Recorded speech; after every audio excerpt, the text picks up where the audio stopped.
Kalau misalkan namaku sendiri, selain nama KTP ya Mikael Agung Hadi Sumarto. Tapi kalau misal nama baptis, nama krisma itu diikutin, nama lengkapku itu Bartolomeus Vincentius Mikael Agung Hadi Sumarto. Kalau kerjaanku sendiri sekarang sementara ini aku freelance untuk desain ya khususnya ya. Tapi selain itu sambilanku juga lumayan sih sebenarnya.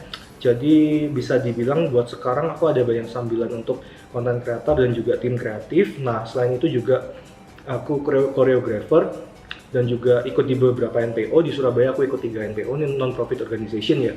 Selebihnya dari itu sih sebenarnya ya kebanyakan pekerjaannya pekerjaan freelance sih.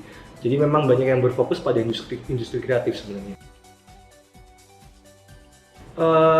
Kalau pertama kalinya kenapa aku kenal TCG itu sebenarnya kenalnya pertama kali itu bukan dari TCG. Itu waktu SD diajak temen main ke rumahnya dan itu kita main board game. Terkait masa kecil ya, sama kayak cerita sebelumnya sih. Jadi kan aku mulai TCG itu pertama kali dari temenku itu main board game ya. Itu 6 SD kalau nggak salah. Dan memang kayaknya aku mulai dari pergaulan yang kurang tepat waktu itu. Jadi pertama kali aku main tuh dari Axis Analyze. Jadi dari Axis Analyze itu sendiri, kalau misalkan kalian tahu sih itu game tentang perang dunia ya. Perang dunia dan sekutu itu berapa? Perang dunia 1 ya berarti. Perang dunia kedua dan ceritanya itu aku umur 12 tahun dan anak 12 tahun kita main board game kayak gitu selama seenggaknya 5 jam, 6 jam sekitaran itu lah ya. Nah itu sebenarnya bukan pengalaman yang bagus ya dan juga bukan hal yang bagus buat ditiru sih buat kalian ya. Karena kan untuk board game sendiri seharusnya ada TNC dan term and condition dan harusnya waktu itu sih belum waktunya untuk main gamenya. Salah satu faktor sih, tapi lebih ke katalisnya kayaknya waktu SMP deh. Jadi waktu SMP itu ada kalanya juga di mana kita itu lagi getol-getolnya waktu itu main Yugi. Tapi di Jember itu nggak ada yang namanya komunitas Yu-Gi-Oh. Komunitas Yu-Gi-Oh itu nggak ada. Jadi ceritanya kita foundernya 4, aku 1 sama temanku 3, teman SMA itu bagus. Sekarang dia lagi buat sama Hans juga. Bagus Hans ini sekarang mereka buka board game cafe juga di Surabaya. Terus satu lagi ada teman kita lagi di Poland tuh namanya HW. Jadi kita berempat ini ngebuat komunitas untuk main Jember. Jadi pertama kali itu masih join ke namanya Aliansi Otaku Jember. Aliansi Otaku Jember. Nah, lalu kemudian kita mulai fokusin sendiri, kita ngebuat DOJ, Duelist of Jember itu sendiri. Nah, akhirnya berkembang, yang main juga mulai banyak, akhirnya kita bisa ngadain turnamen weekly. Nah, dari anak-anak pertama kali itu masih main proxy sama fake. Terus katalisnya juga kita akhirnya mulai ngenalin nih, jadi Jember punya komunitas. Jadi yang beberapa anak luar, kalau misalkan tahu itu Mas Iqbal dari YMGM Malang, itu kan memang dia sering pulang ke Jember. Nah itu ngenalin tuh yang namanya TCG Ori, Yu-Gi-Oh Ori sih khususnya ya. Yu-Gi-Oh TCG pertama kali ke anak Jember, seperti itu. Jadi sampai sekarang kalau ngomongin soal main TCG ya, kita mulai dari yang aktif dulu aja ya. Untuk yang aktif sekarang aku aktif di Yugi, itu masih ada. Magic, tapi khususnya cuma untuk EDH aja, bukan buat yang seri standar. Setelah itu yang udah pasti yang untuk weekly-nya sering diikutin udah pasti Vanguard. Selebihnya itu untuk TCG lain sebenarnya aku sempat main aja. Tapi kalau misalkan untuk rutinnya ngikutin kayaknya itu aja sih. Tapi kalau misal TCG baru keluar atau sekedar test play dia kayak gimana, biasanya aku pasti main. TCG favorit. Kalau misalkan ditanya TCG favorit, mungkin yang sementara ini dimainkan mungkin buat sekarang Yugi sama Vanguard sih, Yu-Gi-Oh sama Vanguard ya. Tapi kalau misal ditanya TCG favorit sampai sekarang, aku sementara ini ngepicknya sih ke Vandalia Wars. Kalau misalkan tahu. Di kala-kala itu aku sangat suka baca novel dan memang dia itu modelnya sama kayak MTG.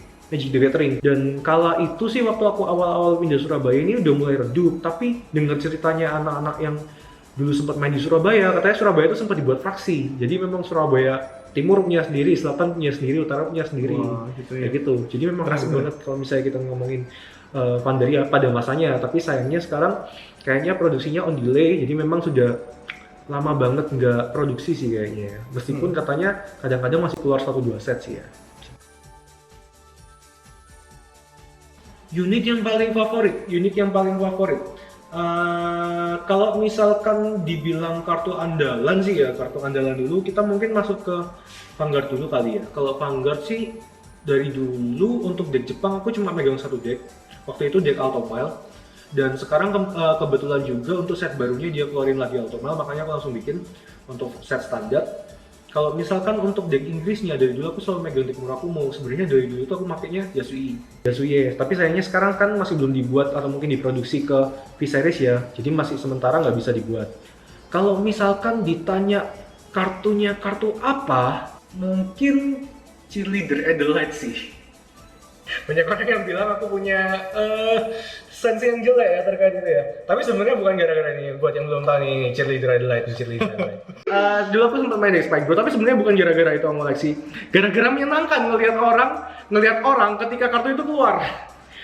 I mean, udah jelas nih. Ini kayak ekspresinya orang ketika heal trigger Adelaide itu kayak, bayangkan coba beban psikologis yang dirasain orangnya. Aku sangat menikmati momen itu.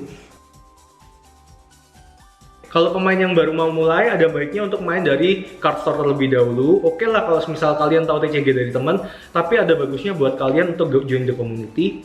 Kalian engage with the game. Jadi kalian bisa datang ke TCG store. Kalau misalnya kita di sini kan banyaknya di Insomnia X Time World sini ya, tempatnya kita. Karena semakin kalian berkomunitas, maka semakin banyak informasi yang kalian dapat dan kalian bisa berbagi informasi juga dengan orang lain. Jadi kalian bisa nemuin kumbu-kumbu yang mungkin belum kalian tahu. Kalian juga bisa berbagi informasi, misalnya set baru yang mau keluar, dan juga decklist baru yang mungkin selama ini nggak kepikiran oleh kalian. Jadi kalian bisa dapat banyak masukan dan juga pengalaman dan rasa kompetitifnya juga ada, karena yang namanya TCG Store itu local game store itu selalu ada yang namanya turnamen weekly seperti itu.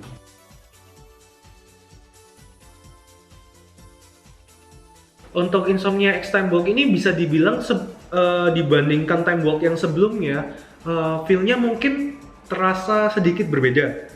Pertama, karena ini pertama kalinya Time Walk ngelakuin kolaborasi sama cafe. Sebelumnya itu sejak di GM itu dia berdiri sebagai card store sendiri. Di Klampis dia juga berdiri, fokusnya juga untuk card shop sendiri, meskipun memang jual makanan minuman sedikit ya. Tapi ini memang kali pertamanya Time Walk itu ngebuka dengan konsep board game cafe, dan memang vibe yang dibawa oleh Time Walk-nya sendiri dibandingkan yang sebelumnya itu lebih beda sih, karena memang suasana tempatnya kan dibuat untuk lebih cozy juga kan, seperti itu. Jadi kalau misalkan ditanya untuk suasananya seperti apa atau mungkin Time Walk yang sekarang lebih apa, aku yakin sih Time Walk pasti selalu berusaha untuk jadi lebih bagus lah ya. Oke, kalau harapan yang ingin ku sampaikan sih sebenarnya sederhana sih ya. Seenggaknya dari developer aja aku lebih pengen developer untuk bisa menstabilkan meta. Dalam setiap game memang selalu ada tuh keadaan di mana suatu deck atau mungkin satu jenis deck metanya itu dia merasa sangat kompetitif dibandingkan deck-deck yang lain. Jadi kelihatannya dalam satu turne banyak banget orang yang pakai deck itu, entah itu karena dia sangat konsisten atau dia sangat powerful. Aku pingin sebenarnya developer atau mungkin tim R&D ya berarti ini ya, dari card gamenya itu sendiri untuk menyesuaikan keadaan di mana mereka bisa memastikan bahwa satu jenis deck ini sifat kompetitifnya dibandingkan satu jenis deck lain tuh nggak kalah, seperti itu. Lebih ke balancing dalam playtestingnya juga. Jadi di mana deck A sama deck B ini masih bisa sejajar seperti itu. Ya aku tahu itu bukan hal yang mudah, tapi memang kalau misalkan kita mau membuat gaming environmental yang bagus, memang itu hal pertama yang harus dilakuin. Kalau misalkan untuk player, hal pertama yang sebenarnya aku pingin player lakuin itu adalah mereka benar-benar engage aja, enjoy the game seperti itu. Maksudnya ketika mereka main ya usahain aja supaya mereka benar-benar nikmatin permainan itu, terlepas dari itu mereka melakukannya dalam keadaan apa. Tapi ya kembali lagi sih, ke esensi dari sebuah game itu dibuat. Game itu dibuat adalah supaya kita bisa menikmati permainannya. Sesimpel itu. Jadi ketika kita main, ya mungkin kita main untuk turne. Bisa aja kita main untuk turne, atau mungkin kita main untuk ngebuat decklist baru, atau mungkin decklist yang kompetitif. Tetap aja sih, menurutku yang paling penting dari sebuah permainan adalah ya kita nikmati.